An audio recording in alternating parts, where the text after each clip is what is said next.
when the oppressed become the oppressors.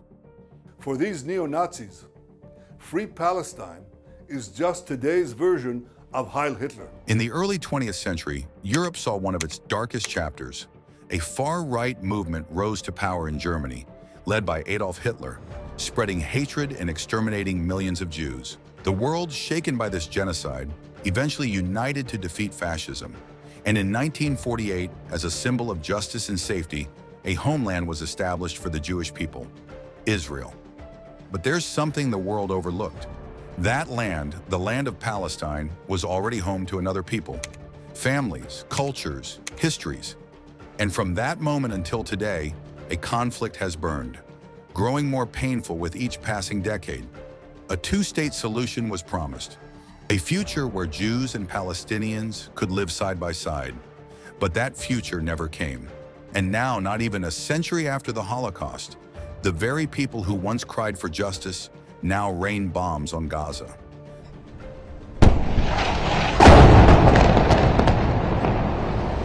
Oh my God, yes, I need to go down.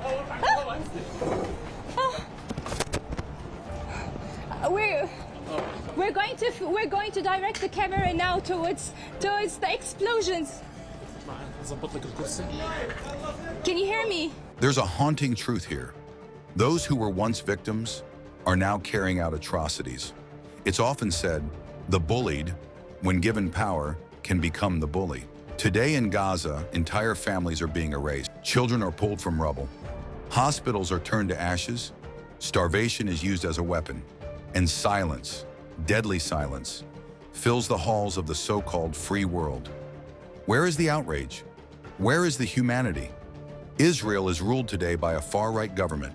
Prime Minister Netanyahu, driven by a deep wound. His brother Yonatan was killed decades ago during a military raid. That pain seems to have never healed. But vengeance is not justice, and no number of dead Palestinian children will bring back his brother. It's time someone said it plainly. What is happening in Gaza is genocide, not a conflict, not collateral damage, but a systematic destruction of a people trapped with nowhere to go. Even the International Criminal Court, ICC, and United Nations agencies have condemned the mass killings, forced displacement, and weaponized starvation. These are children. Children. And still, a war against barbarism. Children. So why is the West, especially the United States, still arming Israel? America once stood proudly against fascism. It buried its sons in the battlefields of World War I and II, fighting the far-right ideologies that threatened humanity. Today, that same America censors its own journalists, shuts down protests, and labels any criticism of Israel as hate. But here's the truth.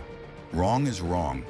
Whether it's done by Hitler in 1940 or by Netanyahu in 2025, a Palestinian child deserves the same chance to live as a child in California or London or Tel Aviv, to be born, to grow, to dream.